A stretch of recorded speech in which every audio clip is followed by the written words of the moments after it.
Okay, so I'm ready to be home now. I want my bird and my bell, and I just want to be home. We've done everything that we set out to accomplish. Coming out here, we went to Standing Rock. We were there specifically, because of the threat that was made to that the camps were going to be cleared on the 5th if people didn't leave them, forcibly forcibly cleared. And we knew the veterans were coming, and Mahoney and I being yuck gimmicks, all of it added up to that we needed to go out there. And I think what happened was amazing. I don't see protest actions or anything like that working very often. And in this case, I think it was specifically the veterans that pushed the final button, because what was going to happen, when the announcement was made that the easement was denied, I was on the front line with about maybe 200 other vets. And if that announcement hadn't been made, it would have been an hour and a half or so. And the plan was that the vets were going to rush the barricade, rush the police barricade, go over it, and take the hill where DAPL has the drill set for the pipeline to go under the river. This was the veterans' plan. There was several busloads more veterans that came in, just like the hour before that was going to be carried out, and then all of us that were already there. And so it was going to turn ugly really quick. And there was a sense in the camp, that things were going to happen that afternoon, and it wouldn't have been good. And so I think, because the vets are such a symbol for America, I think it just couldn't be allowed to happen, right? And so they made the concession. The government said, no, the drilling's not going to happen at the easement. If they had done anything else, um, a whole mess would have exploded that afternoon. If they had done anything different than the decision that was made. So that decision being made, I considered it a done deal, right? And even though a lot of people around the camp were saying, we don't believe it, or it's just publicity, stunt kind of a thing, or it's just a strategy to get people to leave, or it's not done yet. We're going to just continue going. I think what it was that a lot of people are so invested in that fight that they didn't want to stop fighting, and the real situation was that this was everybody that came there that couple of days beforehand, leading up to this intensification. They weren't ready. They weren't prepared for the fact that you can win like right now.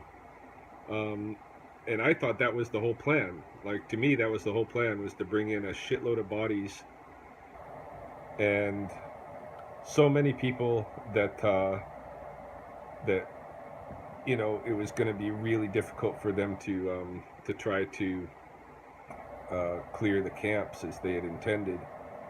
But I think we even got something better than not having the camps cleared, which is that, because of what the vets had planned that afternoon, and you can bet the government knew about that, um, they had to go even further and stop the drilling in that easement. So I think it was a clear, very clear win.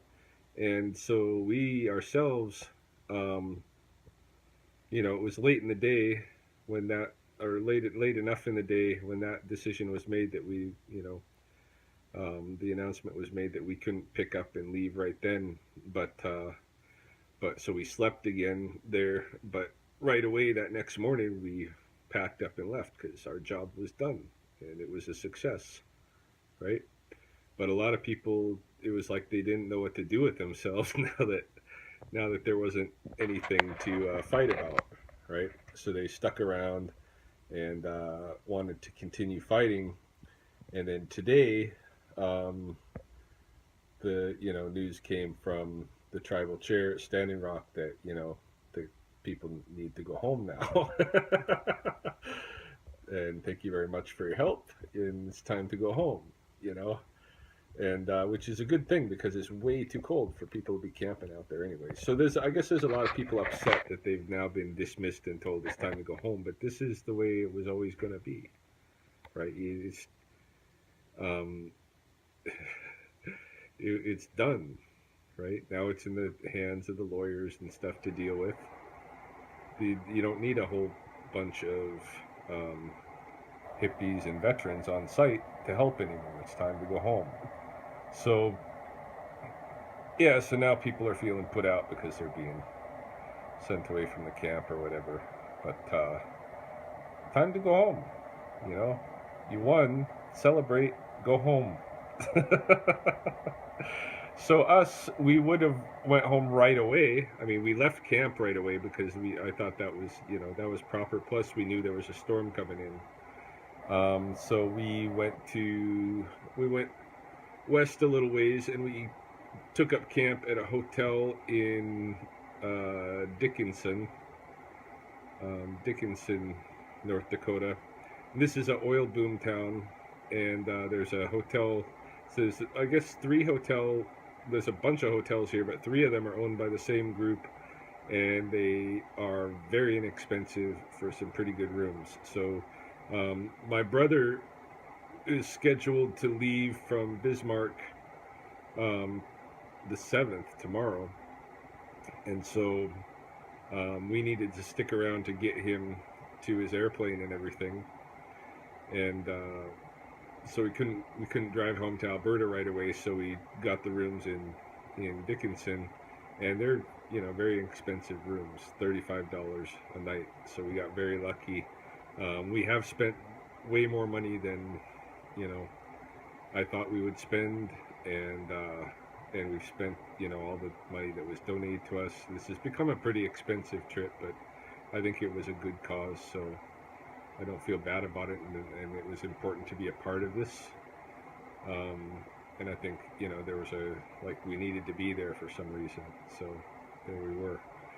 But anyway, so we've been here at this will be night number 2 at Dickinson, and then Corey's gonna go get on the plane late tomorrow afternoon, early evening.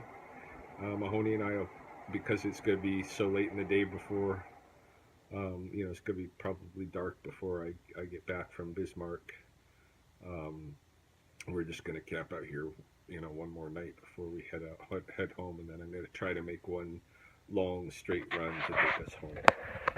But I'm ready to be home. Very ready. You got anything you want to add? I'm tired. Yeah, we're tired too. It's been a long day. Corey and I went out today and did some exploring.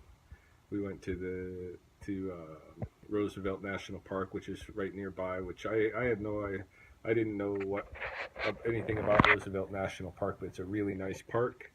It's got wild bison herds. It's got a lot of badlands and a lot of fossils and such, petrified forest. It's got huge prairie dog colonies and ferrets and all kinds of cool stuff. Although a lot of the animals were hibernating, we did see the wild bison and a couple of juvenile eagles, and we got to look at some of the terrain and everything. But it's cold, very cold today, so mostly we've kept indoors or in the vehicle, and I'm glad that we left camp when we did too, because if we had slept out last night in our little 3-season tents, we'd have been very freezing, very very freezing. So everything went exactly like perfect. We couldn't ask for anything better to happen, and I think strategically we've played it very well and moved where we need to move when we need to move there, and everything's done. So that said, here's a couple of scenes from today, and I've also added a scene that I watched the video that I made the other day about the day at Standing Rock that the announcement was made, and for some reason on my video, when the announcement came to us up at the front lines, on my video it's silent for some reason. So I'm going to re-include that clip. It's a little bit longer than what showed up on my original video that I posted, and you should be able to hear us receiving the announcement.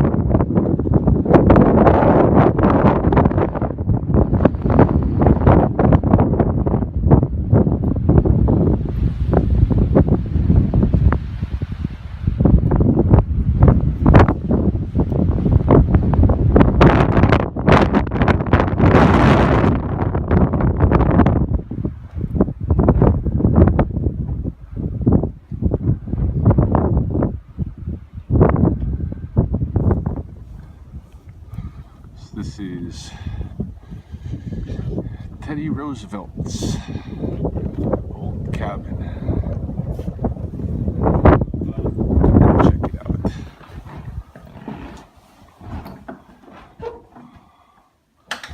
Oh yeah, buffalo robe on the bed.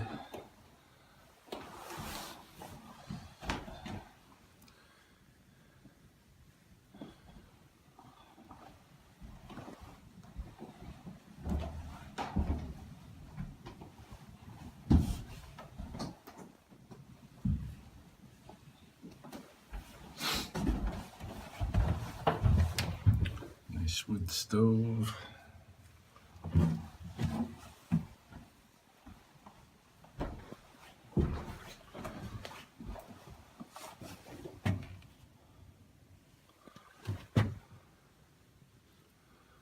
It's a trip.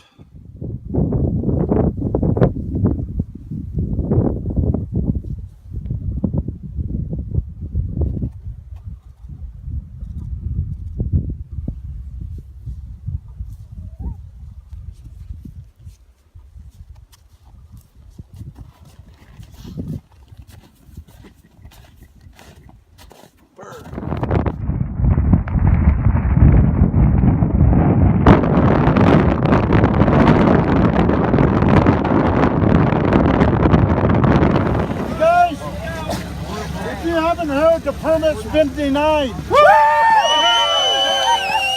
permit's been denied. About 30 minutes ago, the announcement was made at the Southern Sacred Fire.